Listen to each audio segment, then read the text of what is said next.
is, are they coming back? Well, let's talk about that. And so I want to refer you to another book. It's called The Dark Star Theory by Andy Lloyd. Now, he has this book called The Dark Star. He wrote it in 2005.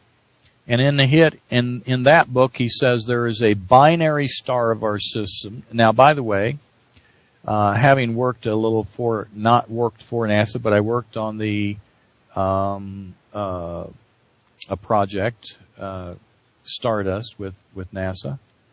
And if you're into astronomy or as a hobby or professionally, you'll know that in the universe and in the star systems that most stars are binary stars.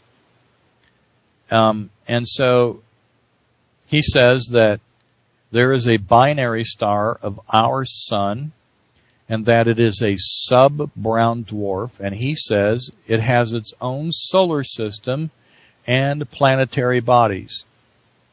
Now, he has a new book, and it's called Ezekiel 1. It's a novel about this brown dwarf and its solar system and the Anunnaki. So what does Ezekiel 1 mean? Well, who is Ezekiel? Well, Ezekiel was a prophet of Israel. So what did Ezekiel the prophet have to write? If we can read about what maybe he said, maybe we can find out something. So I'm going to read that to you. So it's Ezekiel 1. So I took the hint. I haven't read the book. It's brand new. And it says Ezekiel 1. So I went to Ezekiel chapter 1, and I started at the third. Let's see here. And I started at the fourth sentence, and here's what it says. And I looked, and behold, a whirlwind came out of the north, a great cloud, a fire enfolding itself, and a brightness about it. In the midst thereof was the color of amber, and out of the midst there was the likeness of 4 creatures, and this was their appearance. They had the likeness of a man, and every one had 4 faces and wings, and their feet were straight feet, and the sole of the feet was like the sole of a calf's foot, and they sparkled like the color of burnished brass, and they had the hands of man under their wings, on their 4 sides, and they 4 had their faces and their wings. Their wings were joined to one to another.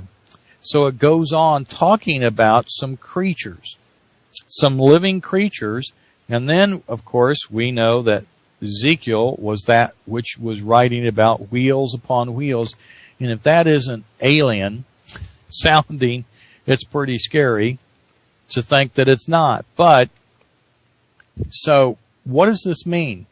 Well, Sumerian scribes have referred to the Watchers as the Anunnaki, and these mysterious angelic beings who first appeared in the early cultures, basically in the Mideast, and the Egyptians say they actually migrated from a place known in biblical terms as Shinar, or what they called Ta-Neter, or the land of the Watchers. So they, yes, were here, but when? In the Book of the Dead, it has it in its prayers and asks for deliverance from the Watchers, who came from Ta-Ur, or the faraway land. The Book of Jubilees, also known as the Apocalypse of Moses, says the Watchers are those that came down and cohabitated with women, and that their union resulted in the birth of giants. So we're not just talking about this book, which is in the Bible. We're talking about many, many, many writings. Folks, we've got to wake up and come out of our sleep. We've got to quit being acquiesced, and we have to quit letting them tell us what the story is, because they have infiltrated nearly everything. So, what's going on? Well, guess what? They happen to be also in charge of HARP, and HARP's pretty busy right now. And I dare say, tell you the truth, that any weather on this planet is natural, that has something to do with hurricanes, storms, winter storms, rains, tornadoes, earthquakes, and so forth. I think we're in for a rough ride. So I suggest that you better find yourself a community, quit worrying about the earth changes, know that the geopolitical scene is under their control and we have to survive, because they've even messed up the food. Now I'm not familiar with the question from the forum or the chat room. I'm not familiar with Patrick Gerald's theory, so I can't comment on his theory. So if you can tell us what that is, I'll be glad to try and answer. So this is actually about a 6-hour presentation, and it's really hard to fit into the short time that I did. But what I want you to be aware of is that people aren't who you're told they are.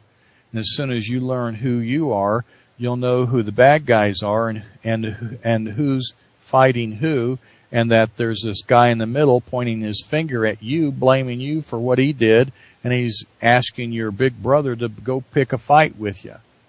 So it ends up that England fights France, and France fights Spain, and Spain goes to war, and United States fights Russia, and Russia fights China, and all these fights, and there's this guy in the middle pointing fingers at everybody. So we've got to let them guys know we've got the game figured out, and we're not going to put up with it anymore. And so it's going to be our job, and a big job it will be, to get this nonsense stopped. Who knows? Maybe that's why they had to leave once before. And with that, I'm going to let you go. You've been listening to the Waterman Files on here on ArgusoogRadio. And again, that's ArgusoogRadio.org. You can get some more information on the johnchronicles.wordpress.com. And you can get that and the audio from the Project Camelot interview, which is probably a little bit better presentation of this in a shorter period of time, though. projectcamelot.org. It's been my pleasure being with you, and I'm going to hang up here, and Hans is going to play some music to continue listening pleasures, and I'll hop into the chat room and see if I can't answer some questions. So if you have some, go ahead and put them in there. I'm coming over. Okay. It's been my pleasure. This is John Waterman, and I'll see you next Friday. Bye-bye.